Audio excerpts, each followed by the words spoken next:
Hello friends, कैसे हैं आप सब। मैं हूं Amit Singh Arya. CUET PG point और सीयूईटी पॉइंट पे आप सभी का स्वागत है।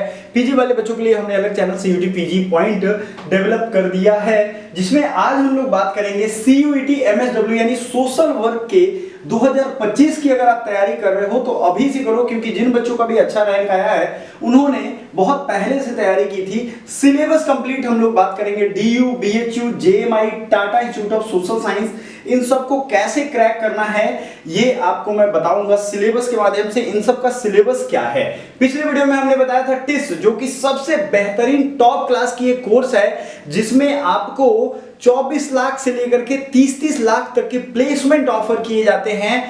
मतलब एमएसडब्ल्यू का सबसे ज्यादा प्लेसमेंट का रिकॉर्ड टिस के नाम पे है। याद रखिएगा, बहुत डाइवर्सिटी है इस कोर्स में। टिस कैंपस में, मुंबई कैंपस हो या कोई और कैंपस हो, याद रखिएगा इसकी fees, seat, syllabus, complete examination pattern, ये सब हमने आपको पिछले वीडियो में डिस्कस किया है। आई बटन पे टैग कर देंगे, आप जरूर जाकर के देखिएगा। प्यारे दोस्तों, आपको ये समझना चाहिए कि बहुत कम टाइम है। मेरे बारे में इंफॉर्मेशन आपको बता दूं, एमएसडब्ल्यू में मेरा ऑल इंडिया रैंक 1 था, डीयू एलएलबी क्रैक किया है, साथ ही साथ बहुत सारे गवर्नमेंट एग्जाम्स भी मैं क्रैक किया हूं। सीयूईटी पॉइंट का फाउंडर हूं और काफी लंबे समय से आपको एडवाइस दे रहा हूं। सारी चीजें आपके साथ कदम से कदम मिलाकर के सीयूईटी पॉइंट चैनल पे। और एप्लीकेशन हमारा है एकेडमी पॉइंट।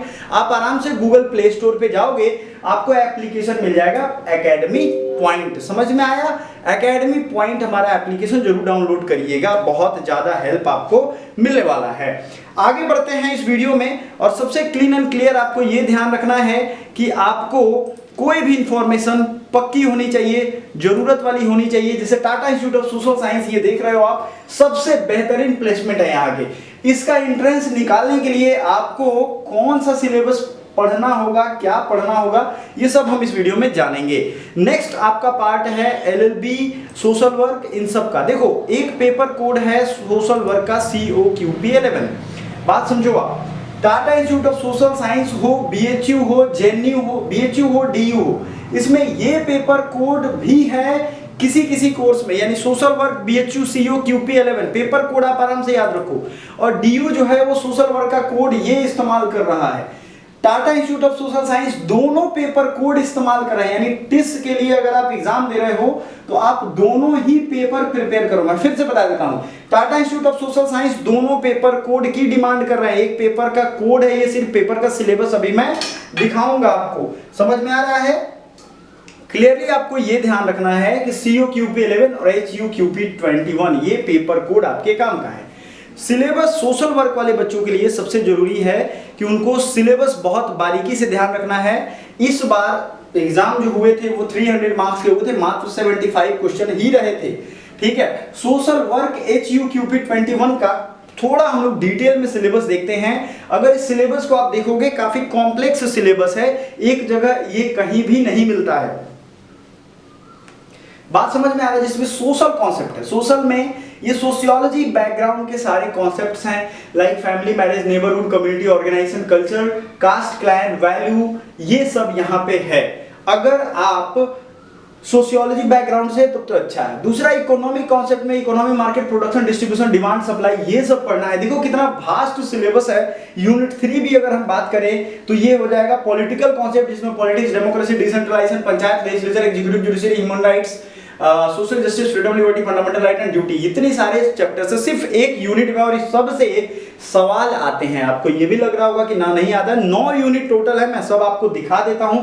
साइकोलॉजिकल कॉन्सेप्ट है, उसके आगे इन्वायरमेंटल कॉन्सेप्ट है बच्चों। नेक्स्ट है छठा में लीगल कॉन्सेप्ट, जिसमें constitution, law, petition, litigation, first information report, जो FIR आप करते हो, इसके बारे में भी हमसे सवाल पूछे गए हैं। यूनिट 7 में social reform movement, social work के बारे में, ढेर सारे सोशल रिफॉर्मर्स के बारे में पढ़ना है। एक दो रिफॉर्मर्स नहीं, आप देखो यहां से ये शुरू होगा, राजा राम मोहन राय, स्वामी विवेकानंद, DS कर्वे, गांधी, सुभाष चंद्र बोस, अंबेडकर, मेधा पाटेकर, अन्ना हजारे, अरुण राय, मतलब पुराने से लेकर के ये शुरू हो रहा है कबीर, गुरु नानक से, और आ रहा है कहां पे, अरुणा राय और अन्ना हजारे जो अभी जिंदा हैं। तो इतना वास्ट कॉन्सेप्ट आपको पढ़ना है, और एग्जाम में आराम से आपसे ये क्वेश्चन बनेंगे जब आप पढ़ोगे इसको। NGO, non governmental organisation, corporates में चूंकि आपकी जॉब वही रहती है, तो ये सारे क्वेश्चन यहां से आते हैं। Social change and social transformation, ये काफी एब्स्ट्रैक्ट कोर्स है, ये कहीं आपको मिलेगा नहीं, इसलिए आपके लिए जरूरी होता है। सोशल चेंज, सोशल ट्रांसफॉर्मेशन, और यूनिट 9 है सस्टेनेबल टेक्नोलॉजी। आप आज देख रहे हो कितनी बुरी स्थिति है, टेम्परेचर राइज, टेम्परेचर बहुत कम हो जाना, बारिश नहीं होना, ये सारा कुछ यहाँ इनसे रिलेटेड है। मतलब इसमें solar, wind, biogas, biomass, biodiesel, pollution control through technology, ये सारा कुछ इसमें पढ़ना है। HUQP21 सिलेबस काफी इंपॉर्टेंट हो जाता है, क्योंकि सिंगल यही चीज पूछा जाएगा आपके सोशल वर्क के एग्जाम में। अगर आपने यही गड़बड़ कर लिया तो आपका एडमिशन नहीं होगा। आपको ये समझना है कि Tata institute of social science हो, मास्टर्स के जो भी कॉलेजेस हैं या जो भी सीट होते हैं काफी कम होते हैं, कंपटीशन काफी ज्यादा होता है।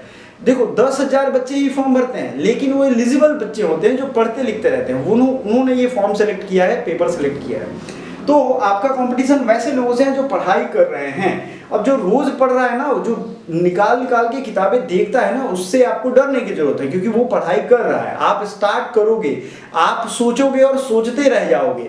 आपने कई बार पिछला कितना काम आप याद करो जो आपने सोचा था करेंगे लेकिन आज तक नहीं हुआ है, वो बहुत साल पहले का भी बहुत सारा काम हो सकता है ना। तो आपको क्या करना है, अभी डिसाइड करना है। हमारे पास इन तीनों JMI, DU, BHU, Tata institute of social science, इन सब के एक कोर्स भी अवेलेबल है। और मान लेते हैं आपको सिर्फ BHU MSW की तैयारी करनी है, DU MSW की एक कोर्स की तैयारी करनी है, तो वो हमारे पास अलग बैचेज अवेलेबल हैं। जल्दी से जल्दी कोशिश करिए। जो नेक्स्ट बैच है हमारा, जो कल से लॉन्च हो रहा है, आज भर हमने बच्चों को टाइम दिया हुआ है, ऑफर का फायदा वो उठा सकते हैं।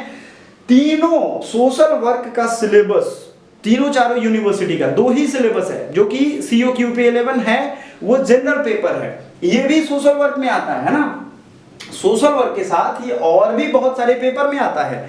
ध्यान से देखिएगा, इस पेपर को देखोगे तो आपको SSC की याद आ जाएगी।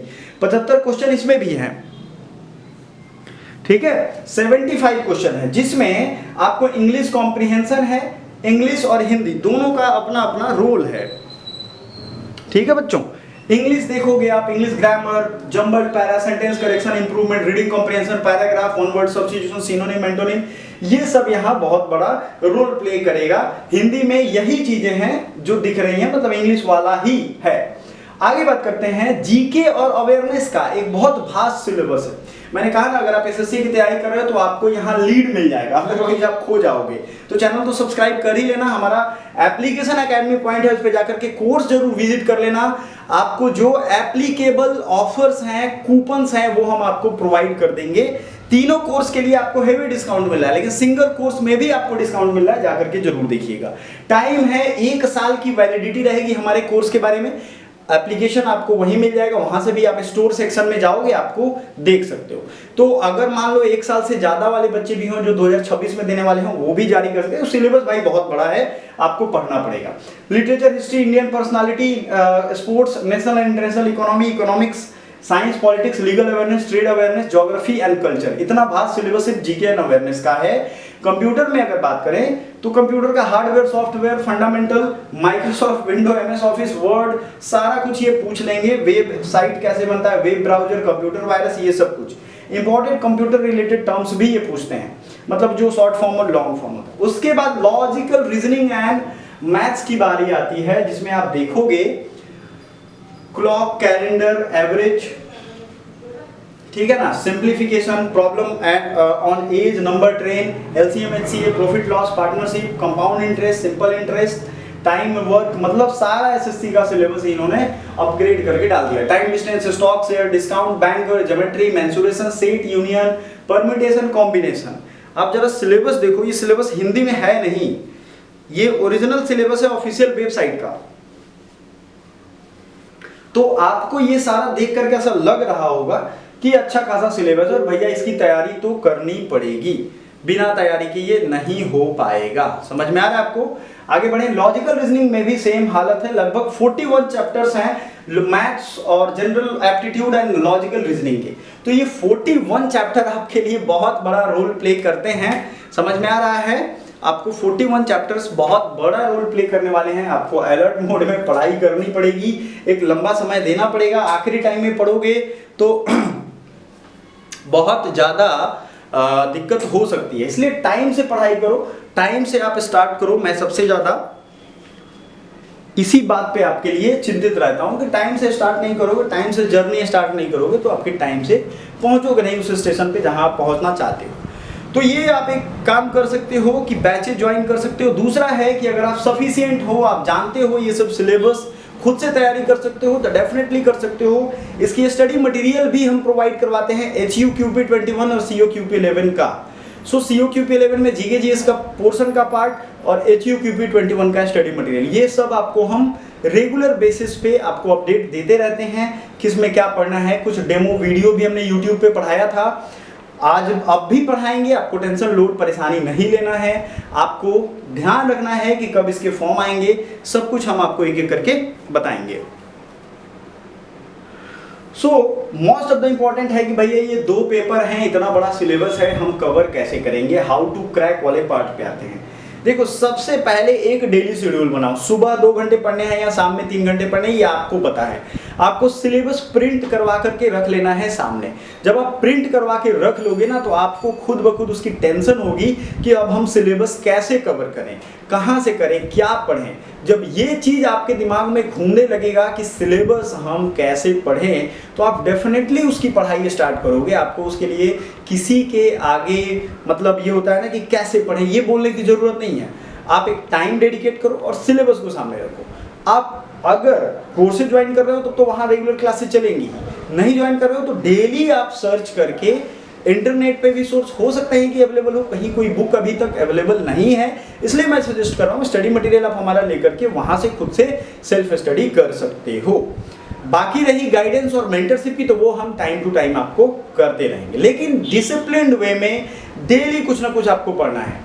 जब पढ़ाई शुरू करोगे तब हम बताएंगे कि आपको पढ़ना कैसे है। समझ में आ रहा है? तो सारा चीज़ आपके फेवर में है, आपको करना कैसे ये सब हमने बता दिया। Thank you so much, bye for now, मिलते हैं अगली वीडियो में।